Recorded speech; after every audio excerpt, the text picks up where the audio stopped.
தேவி மகாத்மியத்துல தேவதை தேவியாக்கும் அஷ்டமங்கல பொருள்களெல்லாம் உண்டு. அந்த அஷ்டமங்கல பொருள்களில முக்கியமான ஒன்னாக்கும் தேவி மகாத்மிய கிரந்தம் அப்படிங்கிறது. விளக்கு, வால்கிண்டி, மணி, குங்குமச்சொப்பு, வால்கண்ணாடி, உருளி, வஸ்திரம், தேவி மகாத்மிய கிரந்தம். தேவி மகாத்மிய கிரந்தம் அப்படிங்கிறது ரொம்ப முக்கியமானதாக்கும் அப்படிங்கிறத எடுத்து சொல்றதுக்காக்கும் இதை சொன்னது. தேவி மகாத்மியம் இருக்கிற கிரகத்துல எல்லா விதமான கஷ்டங்களும் நகர்ந்து போயிடும். கஷ்டங்கள் வரத இந்த தேவி மகாத்மிய கிரந்தம் தடுக்கும்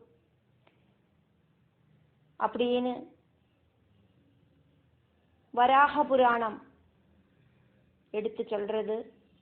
எல்லா விதமான பிரதிசந்தி கட்டங்களையும் மறிகடக்கிறதுக்கு தேவி மகாத்மியம் கிரந்தம் ஒன்னுனால மட்டுமே சாதிக்கும். எப்பவெல்லாம் ஆபத்துகள் வருதோ அப்பவெல்லாம் அம்பாளை ஸ்மரிச்ச உடனே அம்பாள் காப்பாத்துறதுக்கு வந்து சேரணும் அப்படின்னு தேவேந்திரன் தேவிட்ட பிரார்த்திக்கிறத நம்ம பார்ப்போம். தேவி மகாத்மியத்துல சொல்லற சண்டிகா தேவிய ஸ்மரிக்கிறத சர்வ பயவும் நகர்ந்து ஓடி போயிடும்.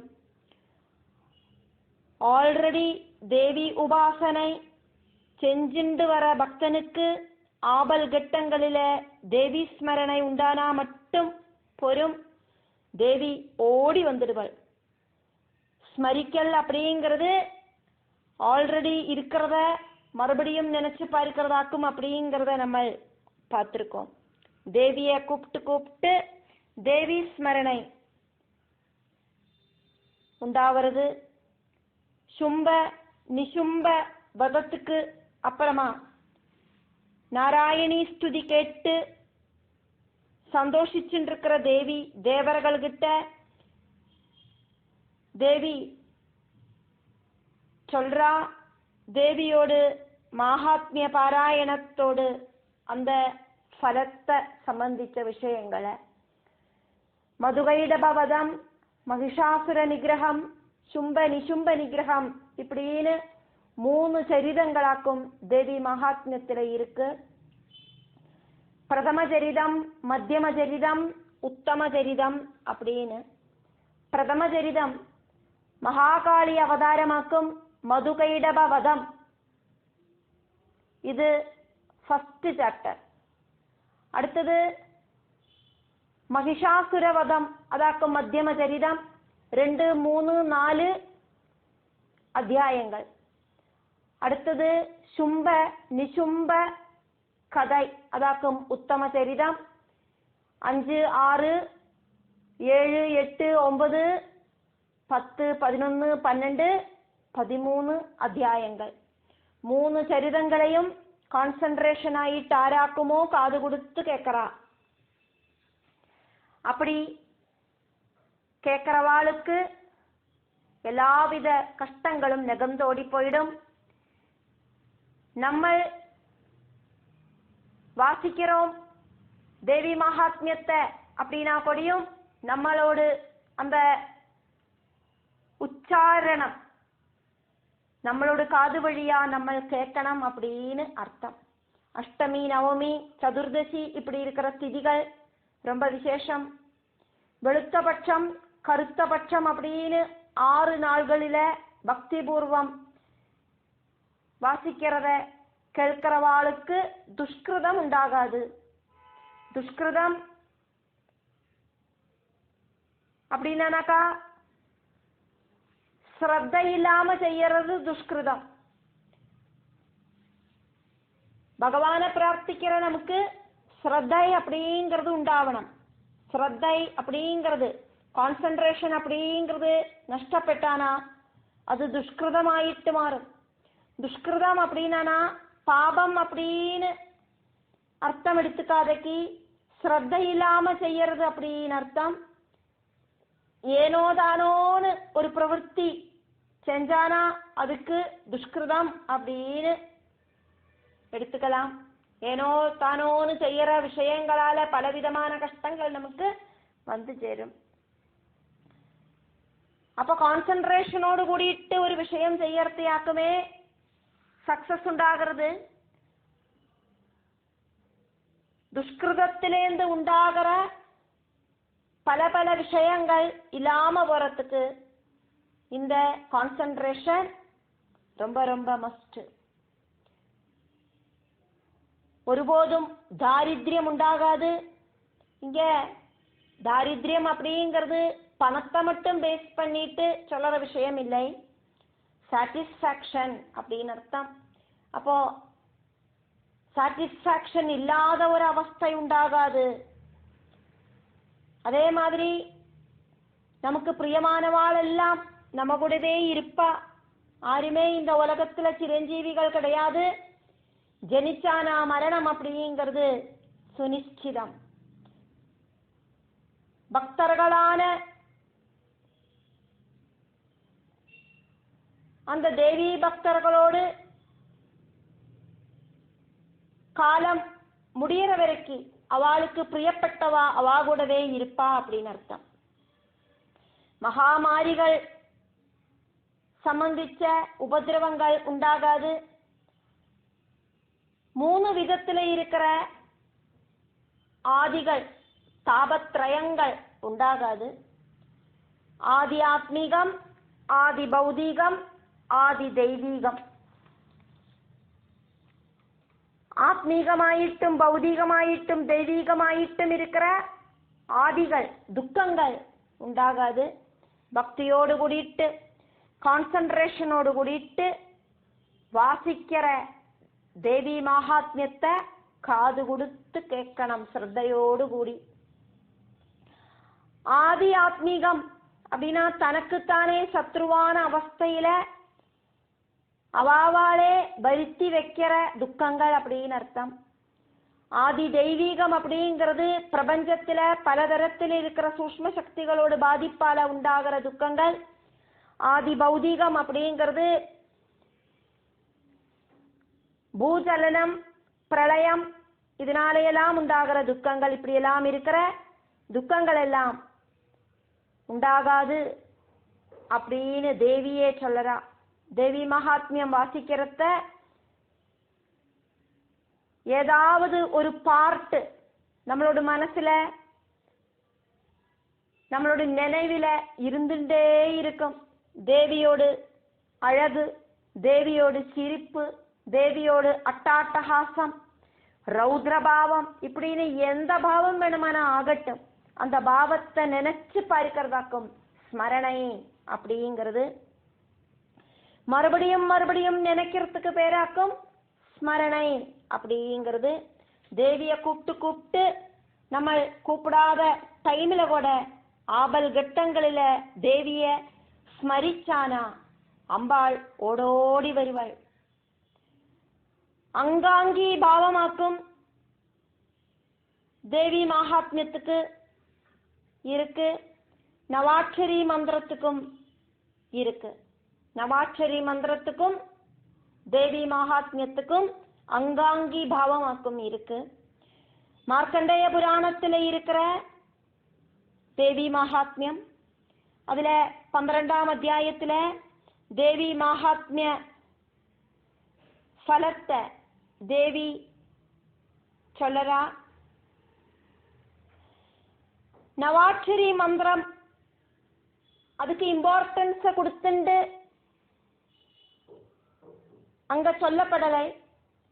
அதனால நவாட்சரி மந்திரம் இல்லாதக்கும் தேவி மகாத்மிய பாராயணம் நடத்தலாம். தேவி மகாத்மிய பாராயணத்துக்கு நவாட்சரி தீட்சை அப்படிங்கிறது மஸ்ட் கிடையாது. மனசாக்கும் முக்கியமான விஷயம். நவாட்சரி மந்திரம் தேவி அதர்வ சீர்ஷ உபனிஷத்திலேயாக்கும் இருக்கு. ஒரு சில பதங்களை பிரயோகிச்சு நவாட்சரி மந்திரம் எடுத்து சொல்லப்படுறது. அப்படி உபயோகிக்கிற பதங்கள் வழி மந்திரத்தை பிரகடனப்படுத்துறதுக்கு மந்திரோத்தாரம் அப்படின்னு சொல்லப்படுறது. നവാക്ഷരി മന്ത്രം ഗുരു മുഖാന്തരം സ്വീകരിക്കണം. மகத் ஆனந்ததாயக அப்படின்னாக்கும் இந்த மந்திரத்தை சம்பந்திச்சு தேவி அதர்வ சிர்ஷத்துல அந்த உபனிஷத்துல சொல்லப்படுறது.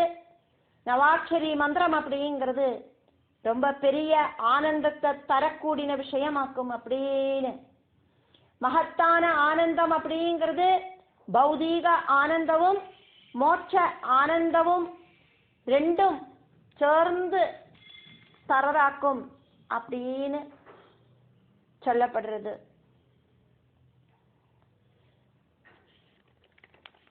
உத்தம குருவை ஸ்வீகரிச்சுண்டு அந்த குரு முகாந்தரம் வேணும் நவாட்சரி மந்திரம் அப்படிங்கிறத அந்த உபதேசத்தை வாங்கறதுக்கு.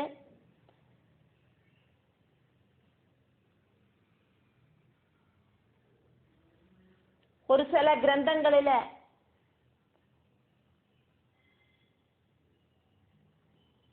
சூரியனை குருவாயிட்டும் அதே மாதிரி தட்சிணாமூர்த்திய குருவாயிட்டும் ஸ்வீகரிச்சுண்டு மந்திரத்தை ஸ்வீகரிக்கலாம் அப்படின்னு சொல்லப்படுறது. அதுக்கு ஒரு சில விவஸ்தைகளும் அந்த கிரந்தத்துல கொடுக்கப்படுறது அப்படிங்கிறதையும் பார்க்க முடியறது. இருந்தாலும் ஒரு குரு வழியா மந்திரோபதேசம் வாங்கிட்டு வேணும் நவாட்சரி மந்திரத்தை சொல்லறதுக்கு.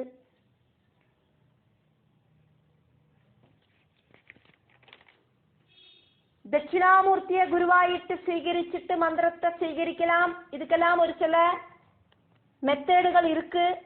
அதே மாதிரி சூரியனை குருவாயிட்டு ஸ்வீகரிச்சுண்டு மந்திரத்தை ஸ்வீகரிக்கலாம். அதுக்கும் ஒரு சில சிஸ்டம்ஸ் அந்த கிரந்தங்களில கொடுக்கப்பட்டிருக்கு. சூரியனை குருவாயிட்டு ஸ்வீகரிக்கிறதுக்கு காரணம் என்னவாக்கும் அப்படின்னு சொல்லப்படுறது. அதனால நான்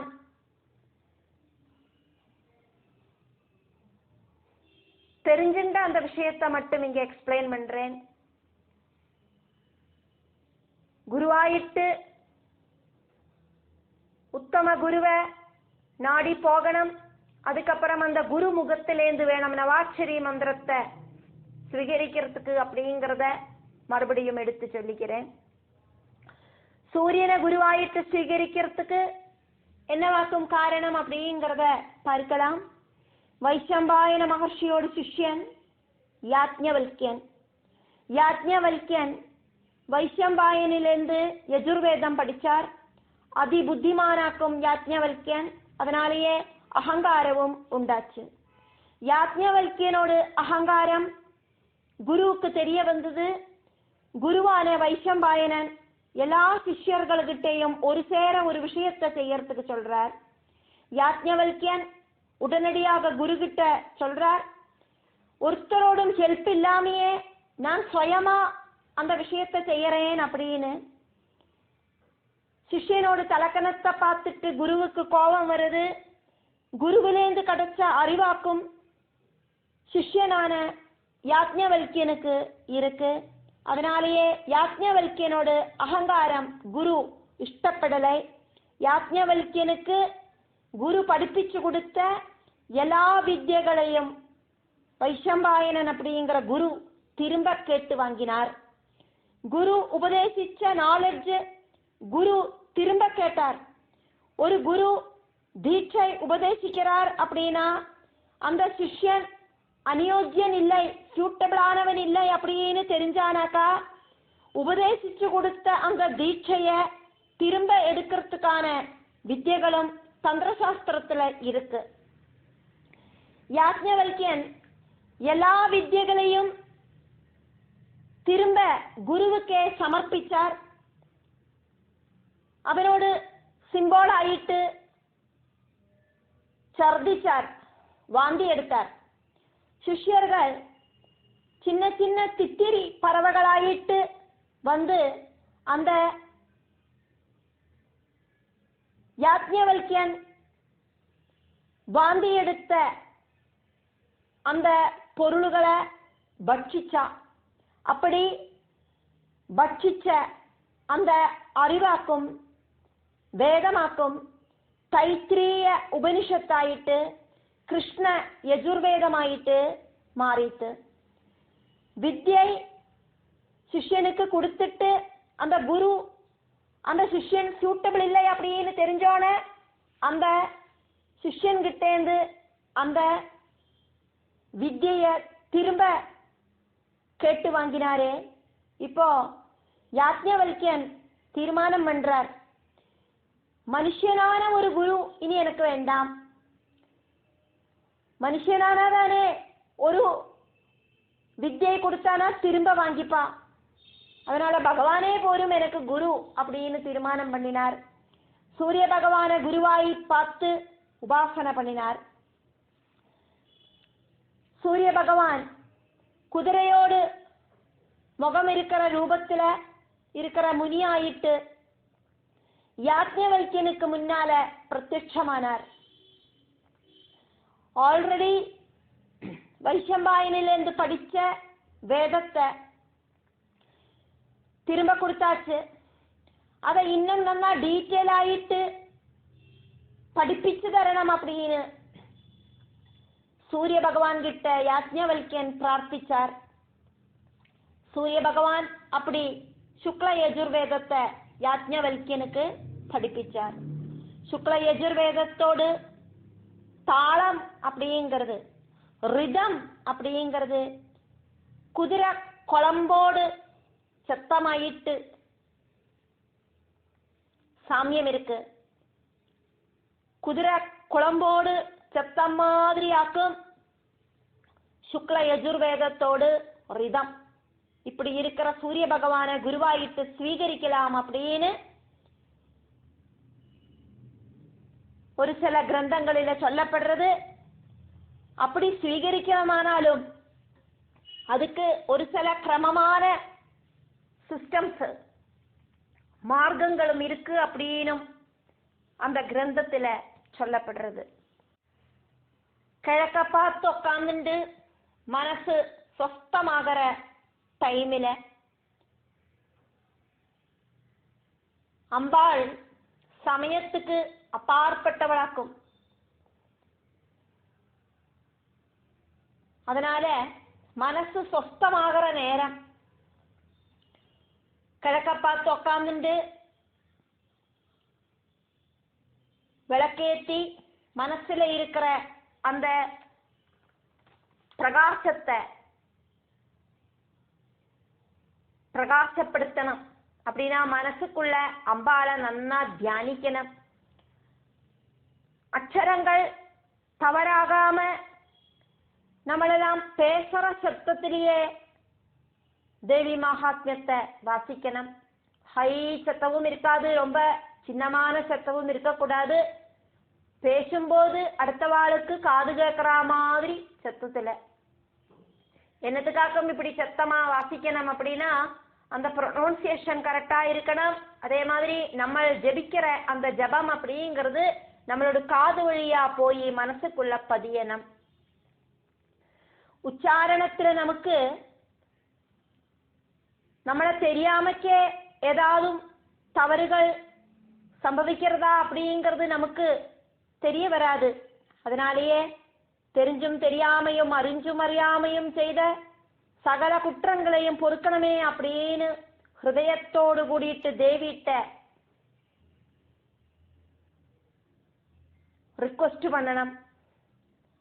கொஞ்சமா உணவெடுத்துண்டு கொஞ்சமா தண்ணி குடிச்சுண்டு பாதி வயரை மட்டும் ரொப்பிண்டு பாதி வயரை எம்டியா விட்டுண்டு உக்காந்துட்டு வேணாம் ஜெபிக்கிறதுக்கு.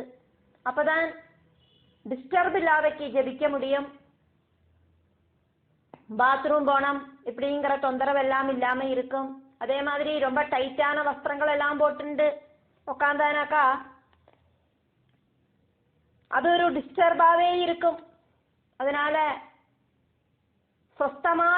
ஆலயத்துல உக்காந்துண்டு சூட்டபிளான வஸ்திரத்தை தரிச்சுண்டு மனச சொஸ்ததையோடு கூடி வச்சுண்டு பகவானோடு அந்த ரூபத்தை மனசுல தியானிச்சுண்டு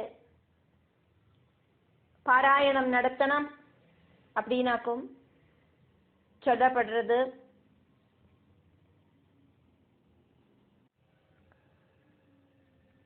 அக்ஷர தவறுகள் வராதக்கு கவனமா ஸ்ரத்தையோடு கூடிட்டு பர்ஃபெக்ட் ஆயிட்டு உச்சாரணம் பண்ணணும். அதிசீக்கிரமாயிட்டும் ரொம்ப மெல்லையும் சொல்லக்கூடாது. நீட்டி நீட்டி சங்கீதமாயிட்டு சொல்லக்கூடாது. சரீரம் தலை இதெல்லாம் ஆட்டின்னு சொல்லக்கூடாது. மனசுல ஜெபிக்க கூடாது. மானசீகமாயிட்டு ஜெபிக்க கூடாது. உதட்டுல அந்த மந்திர சப்தங்கள் வரணும். ஸ்பஷ்டமாயிட்டு கிளியராயிட்டு சொல்லணும். மன சுத்தி ശരീര ശുദ്ധി ഗൃഹശുദ്ധിയോട് കൂടിയിട്ട് വേണം ചൊല്ലறதுக்கு. വിളക്കുക്ക് മുന്നാലെ ഉക്കാന്നുണ്ട് ചൊല്ലണം. പരമശിവൻ തന്ത്രശാസ്ത്രങ്ങൾ വഴി ദേവി മഹാത്മ്യം எப்படி சொல்லணும் அப்படின்னு சொல்லியிருக்கார்.